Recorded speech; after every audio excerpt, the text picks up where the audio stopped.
Hi students, this video is going to show you how to take your bow out of its case and how to tighten your bow. As you can see, I have a viola in front of me. I'll show you how to take it out of the cello case and the bass case as well. So if you look, you can see my bow is in here, and I want you to look at the way that your bow looks like in your case, because yours might look a little bit different. You can see in my case, I have my frog over here, and I have my tip that's kind of hidden in the compartment. And I want you to look where your frog is at. I want you to look where your tip is at. If you have a bass or a cello case, you're just gonna open up that pouch in the front part of your case and see, most likely, you'll see the frog kind of just hidden in there. So you can see, again, here's my bow, and I have at the very kind of right side of my case, I have my frog, and I have this little tiny thing that moves. And this is what I call my locking mechanism. And my locking mechanism locks my bow, so that way when I close my case, my bow doesn't fall on top of my instrument.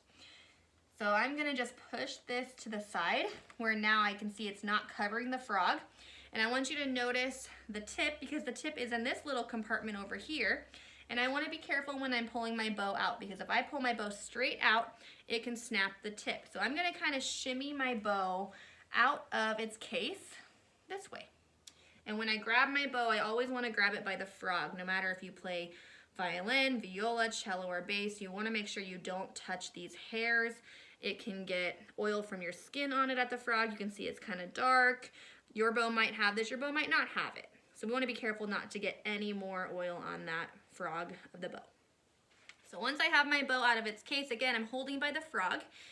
You should be able to notice your bow, and you should be able to see that the hairs are pretty wiggly. So you can kind of see my hairs right here are moving around.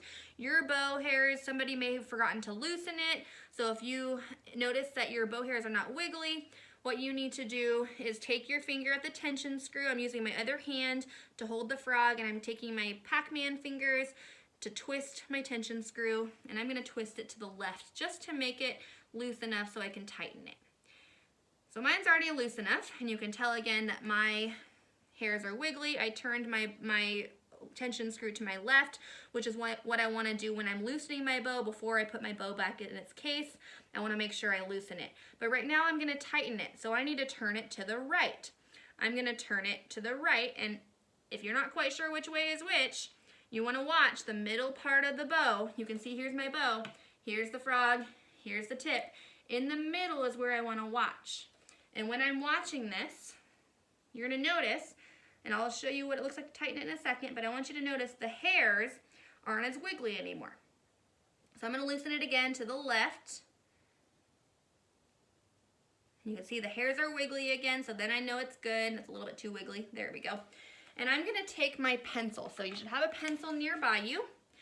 And if you don't, go pause this video and go find a pencil, and not a pen, not a really big pencil, just a pencil like this. And if you're a bass player or a cello player, you probably want to have a lead pencil, one of them that clicks so you can make it sharper. And I'm using a regular pencil for violin and viola. I'm going to take my fingers, my Pac-Man fingers, and I'm going to turn my bow to the right. While I'm turning it to the right, I'm going to look in the middle of the bow, again, right here in the middle of the bow, because this is really, really important to make sure I don't tighten too much. The most amount of bow I want to tighten for all instruments, violin, viola, cello, or bass, is a pencil's width. Now, if I take my pencil and I put it through the middle part of the bow, you can hopefully see right now, I actually tightened it way too much. It's hard to tell, but I tightened it way too much. I could probably fit another pencil in there. So I'm going to go ahead and loosen it because that's too tight. I also want to look in the middle of the bow, and I want you to notice, hopefully you can see, it curves in a little bit. If your bow is going straight with the hairs and the stick straight across, that's too much, too tight. So I'm going to loosen it to the left again, a little bit looser. Now I'm going to take my pencil, and my pencil should just be able to go through, and if I wanted to try to have it fall, it should just go to the point where it just falls through. If you're cello or bass, you want to make sure you have a lead pencil because yours is going to be a little bit bigger space in between it to where you see that curve in the middle. And if if you have any other questions about how to tighten your bow, ask your teacher. So I'm gonna go ahead and I'm gonna loosen my bow and put it back in the case the way that I found it. So I'm gonna turn it to the left, right to where I see my hairs start to wiggle. And you can see now, my hairs are a little bit wiggly. I'm gonna take my bow, I'm grabbing it by the stick, and I'm putting it first with the tip in here. If you're cello or bass, you're gonna also put the tip in first, the same way you found it. And I'm putting my bow, and I wanna make sure I lock it and close the case.